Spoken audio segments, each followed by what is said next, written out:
மெய்நிகர். இது தொழில்நுட்ப சந்தை பற்றிய வாராந்திர பதிவு 10 நிமிடங்களில்.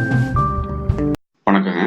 இந்த வாரம் மறையும் ஃபேஸ்புக் லைக், சத்தம் நல்லது, மின்சார மகிழுந்து, யூடியூப், அமேசான் தேர்வு மற்றும் ஏயுஎஸ் ட்ரோன் பத்தி பார்க்கலாங்க. சத்தம் நல்லது. முழுமையா மின்சாரத்துல இயங்குற மகிழுந்துல சிறப்பான அதுல இறைச்சலே இல்லாம இருக்கிறது தாங்க. அதுவே இப்ப பிரச்சனை ஆயிடுச்சுங்க. இறைச்சல் இல்லாம இருக்கிறதுனால நிறைய போக்குவரத்து விபத்துகள் ஏற்படும் பயப்படுறாங்க. நம்ம ஊர்ல அலைபேசி பேசியபடியே வாகனம் ஓட்டுறது, நடந்துட்டு போறதெல்லாம் இருக்குங்க. இதுல இறைச்சல் இல்லாத மகிழுந்து வந்தா இன்னும் போக்குவரத்து விபத்துகள் ஏற்படலாம். இதுக்காக ஐரோப்பிய ஒன்றியம் புதிய மகிழுந்து, மின்சாரத்துல இயங்குற மகிழுந்துல கண்டிப்பா சத்தம் ஏற்படுத்தணும்னு சொல்லிட்டு வந்திருக்காங்க. இதுக்காக இது போன்ற சிறப்பு ஒலிகளுக்காக BMW நிறுவனம் ஹான்ஸ் ஜிம்மர் அப்படிங்கிற ஒரு இசையமைப்பாளர், இவர் இன்செப்ஷன் படத்தோட இசையமைப்பாளரோட ஒப்பந்தம் பண்ணியிருக்காங்க. ஸோ நம்ம சிறப்பு ஒலிகளை இந்த மகிழுந்துல இருந்து கேட்கலாங்க. நம்ம ஊர்ல முதன்முறையா முழுமையா மின்சாரத்துல இயங்குற SUV ஹுண்டாய் நிறுவனம் அறிமுகப்படுத்திருக்காங்க. இதனோட விலை 25 லட்சத்திலிருந்து ஆரம்பிக்குதுங்க. நம்ம முழுமையா சார்ஜ் பண்ணா 452 கிலோமீட்டர் வரை செல்ல முடியும். இது அதிகமான மைலேஜ் கொடுக்கக்கூடிய மகிழுந்தா இருக்குங்க. 10 வினாடிக்குள்ள 100 கிலோமீட்டர் வரைக்கும் வேகத்தை அதிகப்படுத்த முடியுங்க. புது ஐபோன். ஆப்பிள் நிறுவனம் இந்த மாசம் 10ஆம் தேதி 3 புதிய ஐபோனை அறிமுகம் செய்யலாம்னு சொல்றாங்க. அதிகாரப்பூர்வமான அறிவிப்பு எதுவும் இல்லைங்க. பட் செப்டம்பர் 10ஆம் தேதி அறிமுகப்படுத்த போறோம் அப்படிங்கிற தகவல் மட்டும் சொல்லியிருக்காங்க. IPhone 11, iPhone 11 bro and iPhone 11R. இந்த 3 அலைபேசியில ஐபோன் 11R குறைவான விலையில இருக்கும்னு எதிர்பார்க்கறாங்க. இந்திய ரூபாயில 53,000 இருக்கலாம்னு சொல்லிட்டு, அடுத்த வருடம் 2020ல மிக மலிவான ஒரு ஐபோன் அறிமுகப்படுத்த ஆப்பிள் நிறுவனம் திட்டமிட்டு இருக்காங்க. நீங்க இந்த வருஷம் ஐபோன் வாங்க போறீங்களா, இல்ல அடுத்த வருஷம் வரைக்கும் காத்துட்டு இருக்க போறீங்களா? அமேசான் பரிந்துரை. நம்ம இப்ப மளிகை சாமான் கூட அமேசான்ல வாங்க ஆரம்பிச்சிருக்கோங்க. அமேசான்ல நம்ம வாங்க வேண்டியதை தேர்வு பண்றது சிரமமான ஒரு விஷயமா இருக்கு. ஒவ்வொரு வகைக்கும் அதிகப்படியான பொருட்கள். இதுல நம்ம வாடிக்கையாளர் தேர்ந்தெடுக்கிறதுக்கு பார்க்கறது விமர்சனங்களும் நட்சத்திரங்களுங்க, ரிவ்யூஸ் அண்ட் ரேட்டிங்ஸ். இதுலயே நிறைய ஏமாத்து வேலை இருக்குங்க. இது முழுமையா நம்ப முடியாத விஷயமா இருக்கு. இதுல இன்னொரு விஷயமும் அமேசான் ஆரம்பிச்சிருக்காங்க. அதாவது அமேசான் தேர்வு, அமேசான் சாய்ஸ். ஸோ இது பெரும்பாலும் அமேசானுக்கு சாதகமான விஷயமாக இருக்குங்க. எப்படி ஒரு பொருளை அமேசான் சாய்ஸ் அப்படிங்கிற ஒரு இது தேர்ந்தெடுக்கிறாங்க, இதுக்கு விமர்சனங்களும் நட்சத்திரங்களும் உபயோகப்படுத்துறாங்களா? ஒவ்வொரு பொருளுக்கும் அமேசான் தேர்வுன்னு அமேசான் சொல்றது போல அமேசானும் வர்த்தக ரீதியா அதுல பயன்படுதுங்க. நம்ம ஒவ்வொரு தரையும் அமேசான் தேர்வு பெற்ற பொருளை வாங்குறப்ப அமேசான் அதிகமா லாபம் அடையுது. ஸோ இதோட அமேசானோட சுயநலம் இருக்குங்க. இந்த அமேசான் தேர்வுங்கிறது ஒரு தர மதிப்பீடு இல்லைங்க. நம்ம வாங்கும்போது கொஞ்சம் பார்த்து வாங்கணுங்க.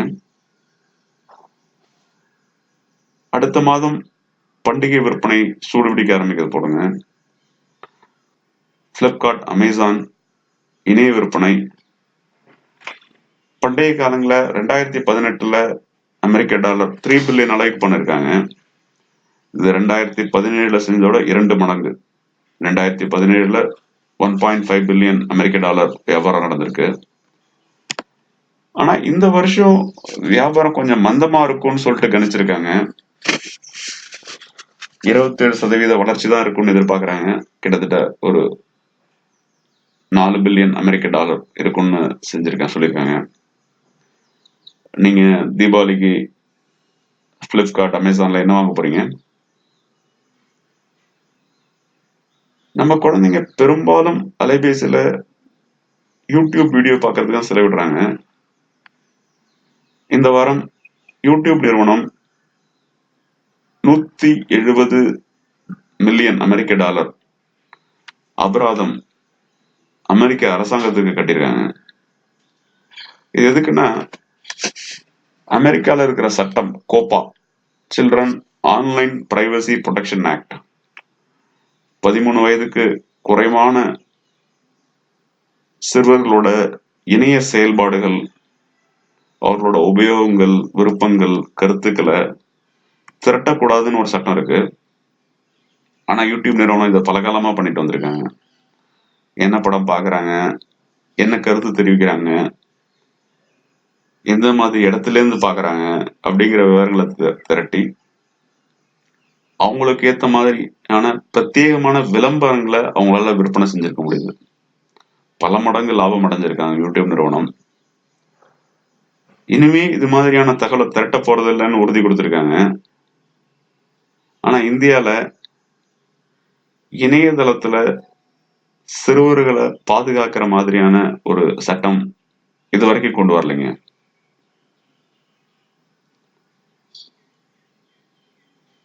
பெங்களூர்ல இருக்கிற ஆரவ் அன்மேன்ட் சிஸ்டம், AUS, அவங்களோட ட்ரோன் ஸ்மால் கேட்டகரியில அரசாங்கத்தோட அனுமதி வாங்கியிருக்காங்க. Directorate general of civil aviation, DGCA, அனுமதி கொடுத்திருக்காங்க.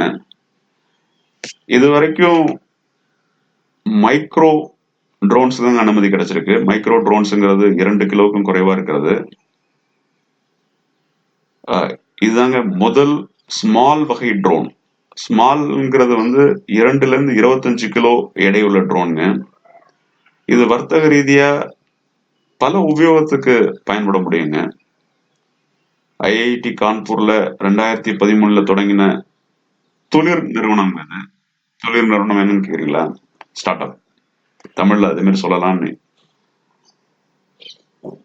இதை இப்ப வர்த்தக ரீதியா வாங்கி உபயோகப்படுத்த முடியுங்க. இந்த ட்ரோனை உபயோகப்படுத்தி ஒரே நாள்ல 9,000 ஹெக்டேர் நிலப்பரப்ப 3 சென்டிமீட்டர் துல்லியத்தோட படம் பிடிக்க முடியுதுங்க. இதனோட உபயோகம் சுரங்கம், சாலை ரயில் போக்குவரத்து, கட்டுமானம், விவசாயம், மின்சாரத்துறையில இருக்குங்க.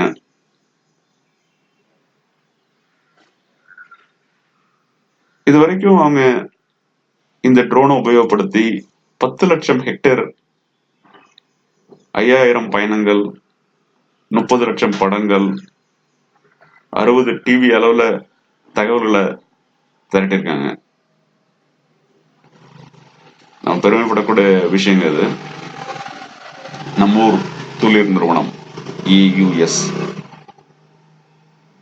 உங்க ஃபேஸ்புக் பதிவுக்கு நீங்க எவ்வளவு விருப்பங்கள் வாங்கியிருக்கீங்க? 100, 1000 இல்ல அதுக்கு மேல? உங்களோட நண்பர்களோட விருப்ப எண்ணிக்கையோ பார்த்திருக்கீங்களா? இந்த விருப்ப எண்ணிக்கை, லைக் கவுண்ட் அப்படிங்கிறது ஒரு பெரிய மன அழுத்தத்தை கொடுக்கறதா இருக்குங்க. போட்டி, பொறாமை அதிகப்படுத்துதுங்க. ஃபேஸ்புக் இதை நிறுத்தலாமான்னு யோசிச்சுட்டு இருக்காங்க. நீங்க தொடர்ந்து விருப்பத்தை கொடுக்க முடியும், ஆனா விருப்ப எண்ணிக்கையை பார்க்க முடியாது. அது இருக்கட்டுங்க. நீங்க தொடர்ந்து மெய்நிகர் பதிவுக்கு உங்களோட விருப்பங்களையும் விமர்சனங்களையும் கருத்துக்களும் தெரியுங்க. நன்றி, வணக்கம். நீங்க மெய்நிகர் பதிவை யூடியூப்லயும் பார்க்க முடியுங்க. சனி ஞாயிறுகள்ல வாரம் வாரம் வெளியாகுதுங்க. தொடர்ந்து பாருங்க. நன்றிங்க. மீண்டும் சந்திப்போம். நன்றி, வணக்கம்.